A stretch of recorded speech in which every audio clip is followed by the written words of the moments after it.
kelompok 4 dalam tugas mata kuliah ini. Izin memperkenalkan diri terlebih dahulu, saya Muhammad Ini Aprianto, Pak. Saya Rika Amelia Agustin, Pak. Saya Ella Warahma, Pak. Aulia Rahma. Ella Warahma. Ella Warahma. Saya Vina Apriza, Pak. Oke, Pak. Kami izin untuk menanyai Pak, wawancara Pak, oke, tentang ini. Nanti, Pak. Ini ada beberapa pertanyaan Pak, ada lebih kurang 7 pertanyaan sini Pak. Ya. Nah, oke. Yang pertama Pak, Toleransi beragama berarti kita dituntut untuk saling menghargai ya, keyakinan orang-orang yang berbeda. Ya, bisa jadi saling menghargai keyakinan orang-orang karena masing-masing diberikan keluasaan untuk meyakini keyakinannya. Dan kita tidak boleh memaksa atau mengintervensi keyakinan orang. Jadi intinya toleransi itu saling menghargai keyakinan yang dipeluk oleh masing-masing orang, ya, masing-masing warga negara. Itu terutama kan berbagai keyakinan agama yang diizinkan di Indonesia istilahnya kan gitu ya, berarti silahkan. Jadi dan itu pun kalau dalam pandangan Islam memang harusnya begitu juga ya, bahwa bagimu agamamu, bagiku agamaku. Tidak boleh mengintervensi keyakinannya, akidahnya, silakan masuk ibadahnya. Tapi kalau terkait dengan muamalah tetap harus ya, walaupun misalnya berbeda agama tetap bermuamalah. Tapi kalau sudah dalam praktek ibadah saling menghargai ya, tidak saling mengganggu ibadah masing-masing. berarti itu jawaban dari Bapak tadi kan Pak. Soal yang dimaksud dengan toleransi, saya tidak akan menjelaskan toleransi itu apa, tetapi mari kita melihat bahwa toleransi agama antar umat agama itu sebagai sebuah tindakan untuk mengembalikan identitas kita sebagai umat manusia, yaitu adalah hidup bersatu. Nah, saya selalu menggunakan ya semacam sebuah konsep, mari kita sebagai umat beriman, apapun agamanya, mari kita hidup bersatu sebagai manusia. Itu dulu. Baru kita berbicara tentang hal yang lain. Tetapi kalau kita bisa bersatu sebagai manusia, sebagai pribadi, satu ciptaan Allah, maka disitulah kita bisa menghargai orang lain. Singkat kan? Ya. Oke. Iya, itu sangat penting karena Indonesia ini kan bermacam-macam ya, berbeda-beda, makanya negara kesatuan karena yang Bhinneka Tunggal Ika itu tadi ya, jadi bermacam-macam keyakinan, berbagai macam agama, berbagai macam suku. Nah itu sangat dituntut kita untuk toleransi, sangat penting untuk karena membangun bangsa itu tidak bisa sendirian ya, tidak bisa satu kelompok, justru harus saling menguatkan. Dan perbedaan itu bukan untuk dipertentangkan, tapi untuk dikelola supaya perbedaan itu menjadi indah. Berarti menurut Bapak penting kan Pak toleransi? Ya, sangat penting. Ya, sangat penting mentoleransi supaya negara kesatuan Republik Indonesia itu tetap utuh, ya, tidak tercerai-berai. Gitu. Kalau ditanya apakah itu penting, jelas. Karena kita sekali lagi, kita sebagai ciptaan yang diciptakan pada awalnya segalanya baik adanya. Akan tetapi menjadi tidak baik ketika kita diberikan semacam kebebasan. Entah kebebasan hidup, entah kebebasan berpikir, entah kebebasan memilih. Salah satunya memilih agama. Entah apapun agamanya itu. Nah, kita kembali kepada kebebasan. Lalu untuk mengembalikan agar manusia kembali bersatu sebagai ciptaan, diperlulah sebuah tindakan yang namanya toleransi. Jelas, maka penting. Apalagi dengan kalau kita menyangkut yang namanya agama dan kenegaraan, hidup bernegara, di NKRI, jelas ini menjadi sebuah tindakan yang harus ada. Karena apa, kita sudah berjalan begitu jauh untuk memisahkan diri satu sama lain. dengan adanya kebebasan kita untuk membentuk adanya kelompok, berarti kan kita mempunyai potensi untuk memisahkan diri dari sesama. Nah, memisahkan diri, jelas. Maka disinilah kita dibutuhkan adanya upaya untuk kembali bersatu sebagai, pertama itu ciptaan dulu lah. Nah, ciptaan. Kenapa? Sekali lagi yang kuasa adalah yang utama kan, ya Allah yang Maha Kuasa kan yang utama. Maka kita sebagai orang yang punya iman, kembalilah bersatu sebagai ciptaan. Karena kalau kita melihat apa yang terjadi dalam lingkup kita saat ini, ya kita mau bilang apa lagi? Toleransi itu, kalau bagi saya, toleransi itu hanya sebatas wacana. Ya wacana harus toleransi, iya. Dan itu penting, iya, tahu penting. Tetapi apakah itu sudah masuk dalam hidup kita sebagai orang beriman? Kan pertanyaan itu. Ya. Apakah kita sudah menjadikan itu sebagai hidup bersama? Nah, ya saya tidak tahu apakah yang lain juga memiliki konsep yang sama kan? Nah, apapun agamanya, apapun keyakinannya, mari kita mempunyai ya keinginan untuk hidup bersatu sebagai manusia, sebagai ciptaan. Nah, hanya kan itu tadi. Karena kita punya kebebasan dan punya potensi untuk memisahkan diri dari yang lain, maka itulah yang terjadi. Kita tidak akan melihat siapa yang mayoritas, siapa yang minoritas, bukan gitu.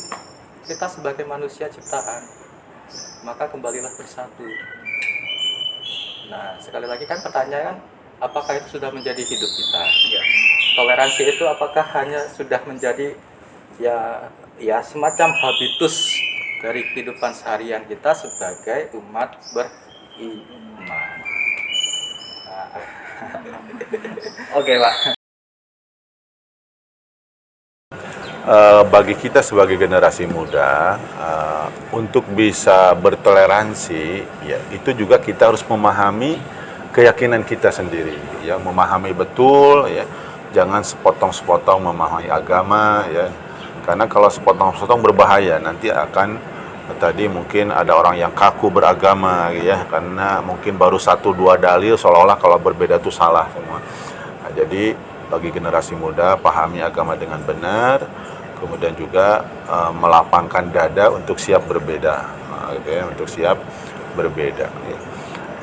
Karena manusia ini makhluk sosial, ya tidak bisa hidup sendiri, hidup tergantung dengan orang lain. Nah, jiwa muda yang kadang semangat beragamanya juga tinggi, kadang ya, kalau tidak dibarengi dengan pemahaman yang benar, itu yang sering menimbulkan radikalisme, terorisme, memandang yang berbedanya itu harus dimusuhi, harus dihabisi seperti itu. Jadi kita sebagai generasi muda pahami agama dengan benar, ya. Kemudian juga senantiasa melapangkan dada untuk siap berbeda, ya. Dan semangat mudanya diarahkan kepada hal-hal yang positif, bukan kepada yang destruktif, ya, yang menghancurkan. Oke. Kamu dan agama kamu semuanya muslim ini ya? Muslim, Pak? Oke, ya, baik, terima kasih. Nah, saat ini yang sedang dicetuskan bersama adalah yang menurut Menteri Agama siapa? Yakut Khalil gitu ya. Itu adalah tentang moderasi agama. Bagi saya itu adalah sebuah ide yang sangat hebat. Ide yang luar biasa untuk kembali menyatukan apa yang menjadi perbedaan. Apa yang menjadi yang menganggap orang lain aku yang paling benar, dia yang paling benar, atau semua paling benar, nggak tahulah pokoknya. Tetapi mari kita melihat apakah itu sebagai sebuah ide. Seolah-olah kita sebagai seorang yang intelektual, akademis, civitas akademika, kita seolah-olah bisa berbicara soal itu. Tetapi dengan melemparkan ide sebagai sebuah wacana, apakah itu sudah menjadi sebuah tindakan? Ya jangan-jangan ini adalah ide dari para pemakat-pakat saja. Tetapi apakah itu juga menjadi gerakan bersama di antara umat beriman di dalam lingkup masyarakat kecil? Maka disinilah. Sehingga moderasi agama itu bukan soal ideologi yang harus disamakan, bukan soal persepsi yang harus disamakan, tetapi soal bagaimana kita hidup di tengah orang lain. Nah, kita jelas menghormati itu sebagai sebuah budaya. Tetapi apakah budaya itu juga masih kita jaga? Maka disinilah kan menjadi pentingnya soal moderasi agama, entah toleransi, entah tenggang rasa dan sebagainya. Mari kita menjadikan itu kembali sebagai budaya, sebagai kita manusia yang hidup dan punya iman. Jangan sampai iman kita malah kita beragama tetapi kita tidak punya iman. Iman kita kepada siapa? Kepada orang yang kita kultuskan, entah bentuknya sebagai imam, pastor, atau ya pemuka agama yang lain, atau kita memang sungguh beriman pada Allah yang benar. Nah, itulah moderasi. Menurut saya loh.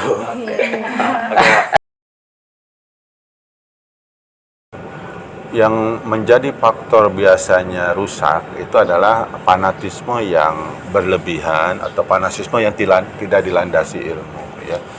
Sehingga memandang tadi bahwa selain agama itu yang harus diperangi, harus dimusuhi. Nah, itu hal-hal yang seperti itu yang harus dikikis, ya, karena itu tadi penyebab orang jadi intoleransi karena menganggap sesuatu yang berbeda di dirinya itu adalah musuh yang harus diperangi. Nah, tapi kalau dia memahami keyakinan agamanya dengan benar, maka dia akan justru lebih memahami ketika ada perbedaan. Ketika dia meyakini dalil lakum dinukum waliyadin, bagimu agamamu, bagiku agamaku, dia maka tidak akan merecoki agama orang, ya, karena keyakinan tersebut.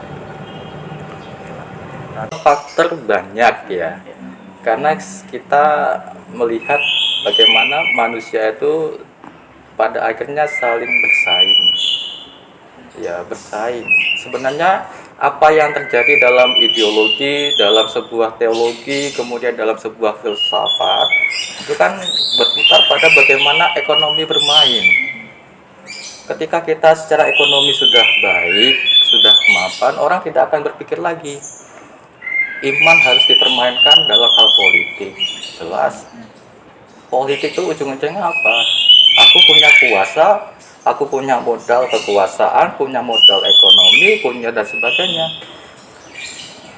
Tetapi mari kita bersama-sama melihat, ya, faktor jelas banyak. Tetapi mari kita melihat untuk mencari faktor bagaimana kita bisa mengurangi potensi-potensi kita terpecah belah dalam sebuah ideologi. Apalagi itu menyangkut soal agama dan iman. Ya, memang harus dibantu bagaimana setiap pemimpin-pemimpin dan pemuka agama punya pemahaman, mari kita sebagai umat manusia ciptaan Allah di dalam iman dan agama apapun, kita punya gerak bersama untuk bersatu sebagai ciptaan. Kalau kita tidak punya hal itu, mau pakar sebesar apapun, S2 sebesar apapun, menyatakan ahli apapun, itu kan akan menjadi bias sekali. Dan orang akan mendengarkan ketika, ya, entah dalam khotbah, entah dalam ceramah, kalau itu menarik sesuai dengan emosi dan passion saya, maka itulah yang akan diikuti. Sekarang kan teknologi banyak sekali, orang bisa mendengarkan siapapun berbicara.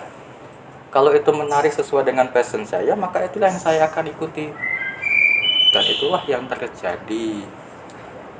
Bagaimana intoleran pada akhirnya lebih berkembang daripada gerakan untuk kembali bersama bersatu. Nah, ada baiknya sih saya selalu mengundang, terutama bagi umat yang Katolik, mari kita saling mewujudkan mimpi Allah. Mimpi Allah itu apa? Semoga mereka bersatu. Udah, itu saja. Semoga mereka bersatu. Siapa mereka itu? Ya, kita manusia. Nah, itu menurut keyakinan. Nah, dan keyakinan memang tidak bisa dipaksakan. Tetapi harus dihidupi. Nah, repot lah.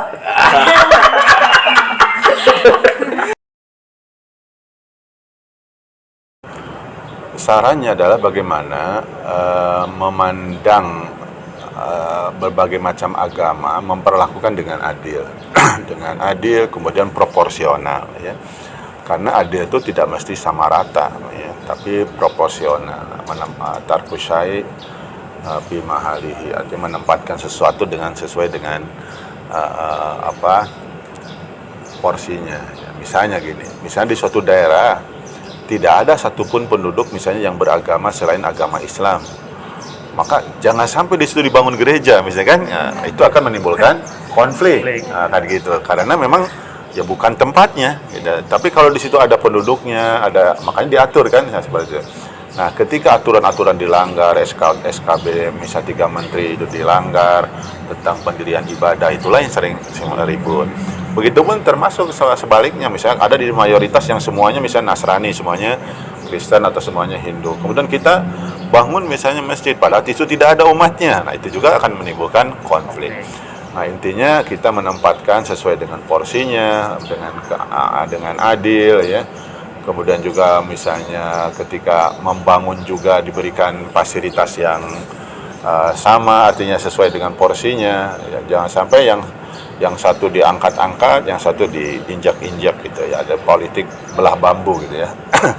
Belah bambu, yang satu diinjak, yang satu diangkat. Itu akan menimbulkan konflik terus karena memandang ada ketidakadilan.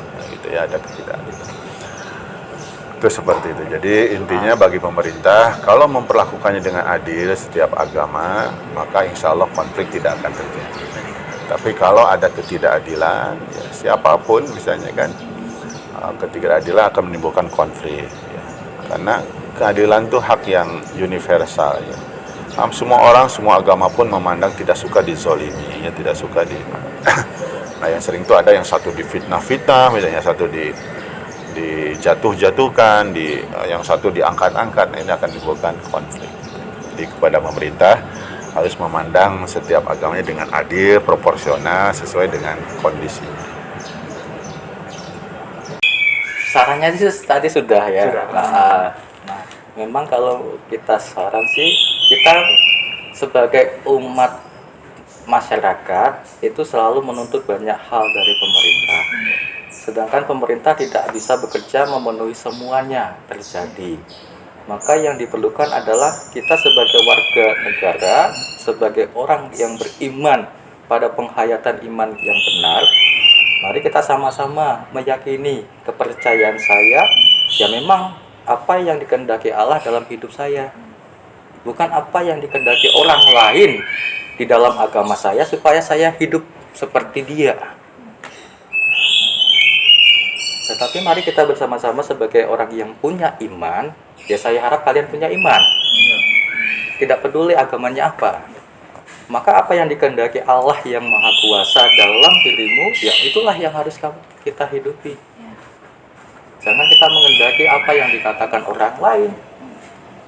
Nanti dulu, kamu pemuka agamaku, kalau berbicara yang tidak baik tentang sesama, ya maaf. Nanti, apakah Allah berbicara tentang hal juga? Bagaimana saya harus menyakiti orang lain? Bagaimana saya harus membenci orang lain? Padahal kan Allah Maha Ampun, Allah Maha Rahim, Allah Maha Pengasih. Nah, maka kan tidak mungkin hal itu. Ya maka ya kita saran itu mari kita sebagai sesama manusia, sesama masyarakat dalam lingkup tertentu, mari kita hidupi apa yang menjadi kehendak Allah di dalam diri kita. Ya kita dengarkan suara hati kita kan. Jangan sampai nanti kita mengikuti sholat 5 waktu dan sebagainya, ternyata itu malah mematikan suara hati kita. Sekedar apa? Memenuhi tindakan ritus keagamaan. Oke. Jadi masyarakat sangat berperan ya dalam toleransi ya. Masyarakat Indonesia umumnya kan misalnya patrilineal ya, artinya ketokohan itu ada, sangat dihargai misalnya. maka peran tokoh masyarakat untuk meredakan misalnya kalau ada konflik itu sangat tinggi. Dan masyarakat juga perannya itu yang pertama jangan mudah terprovokasi. Kalau ada berita tentang agama yang di luar dirinya maka harus pandai mengklarifikasi berita ya. Sekarang kan berseliweran sekali hoak dan sebagainya. Nah, maka masyarakat supaya toleransinya kondusif itu adalah pandai memilah ya. Misalnya saring sebelum sharing ya. Saring berita kalau ada, karena mana berita yang provokatif misalkan itu harus disaring. Kadang ada karena girah keagamaannya itu tinggi ya. Ketika ada berita miring tentang lawan agamanya, wah seolah-olah itu harus diperangi. Padahal ternyata itu muncul dari orang yang ingin mengadu domba, nah, gitu kan gitu. Itu jadi peran masyarakat untuk selalu mengklarifikasi tabayun ya, memperjelas situasi, memperjelas kondisi, memperjelas informasi kalau ada terkait dengan hal-hal yang bisa menimbulkan permusuhan. Oke, terima kasih Pak. Kita bicara bagaimana peran masyarakat. Satu, kita mengalami yang namanya diskontinuitas ide. Toleransi itu baru sebatas berhenti pada sebuah wacana yang dibicarakan. Oleh siapa? Oleh mereka yang mempunyai pemikiran yang sama. Tetapi itu tidak dilanjutkan, tidak berkelanjutan sampai ke akar rumput. Dan akar rumput itu siapa? Masyarakat. Maka berhentilah sudah.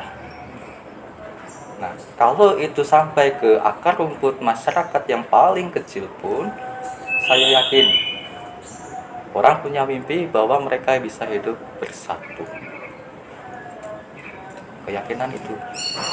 Tetapi kan ya kita boleh saja yakin, tetapi kan keyakinan itu perlu usaha bersama. Enggak cuma orang-orang yang berpikir pada bagian level-level atas. Orang-orang yang berbicara tentang agama dikumpulkan pada hotel tertentu, tempat tertentu, selesai. Tukang becak tahu nggak apa yang kita bicarakan? Enggak. Oke. Betul sekali Pak. Jadi itu Jangan katakan berat. iya. Oke. Kegiatan aktivitas yang terkait dengan seni, olahraga gitu ya, itu bisa dijadikan ajang untuk saling bertoleransi. Jadi tapi jangan sampai dipahami salah, misalnya kan misalnya ikut sholat orang non muslim misalnya, itu tidak boleh gitu ya.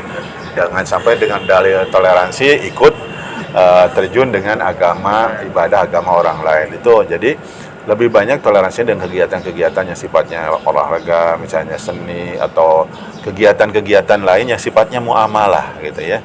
Nah, di situ kesiapan toleransi. Tapi kalau yang terhadap ibadah, nah, toleransi bukan kita berarti harus masuk ke dalam rumah mereka, istilahnya rumah yang terkait dengan peribadahan mereka.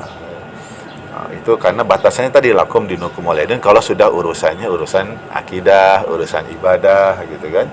Tapi kalau urusan muamalah ya, berinteraksi di pasar, jual beli ya silahkan gitu ya interaksinya. Jadi bisa dikokohkan ya. Kita lihat bagaimana kalau ada misalnya pertandingan bola, kadang kalau ada Indonesia main gitu, maka walaupun agamanya macam-macam, dukung, semangat gitu ya. Di situ tidak ada sekat-sekat istilahnya kan gitu ya. Itu bisa dijadikan sarana-sarana itu untuk menyatukan perbedaan ya, atau menyatu bersamaan dalam perbedaan istilahnya.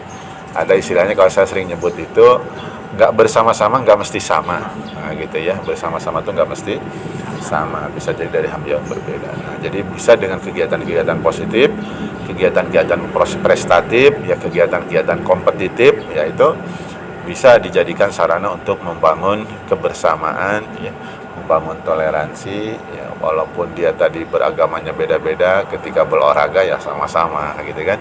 Ketika seni sama-sama tampil seni.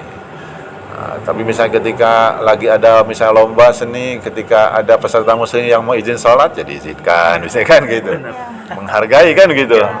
Jangan ditahan-tahan gitu kan, atau membuat jadwal olahraganya jangan sampai mengganggu waktu sholat dan sebagainya. Itu toleransi. Begitupun misalnya ketika ada lomba kegiatan seni, jangan sampai kalau di hari Minggu misalnya kan tempat orang Nasrani beribadah, kita buat acara misalnya kan, nah itu akan menimbulkan konflik. Jadi itulah saling bisa diterapkan di mana-mana sebetulnya pola toleransi. Kegiatan barangkali kita berpikir soal yang begitu besar, apa istilahnya, kegiatan-kegiatan akbar yang menuntut banyak orang harus bisa merasakan bersama. Tidak, saya mengajak kalian untuk melihat sebuah realitas perahu kosong. Ya, barangkali orang akan melihat perahu kosong itu kan ditinggalkan oleh pemiliknya. Karena apa? Ketika mereka datang, mereka yang punya perahu datang, masuk, mencari ikan, tidak mendapatkan apa-apa, pulang. Tetapi mari kita bersama-sama melihat jauh, bukan soal keramaian orang, bukan tentang hasil tangkapan yang banyak, tetapi kita berada di situ, kita sendiri yang memberikan. Paham kan? Paham kan? Mengapa ada perahu kosong? Bisa jadi orang itu sudah berlayar berhari-hari, bermalam-malam, tidak mendapatkan apapun, maka mereka kembali. Maka kita melihat perahu kosong itu bukan soal banyaknya masyarakat yang ada dan kita tidak mendapatkan apa-apa, tetapi kita sendiri masuk dalam perahu itu, mari kita yang menjalan.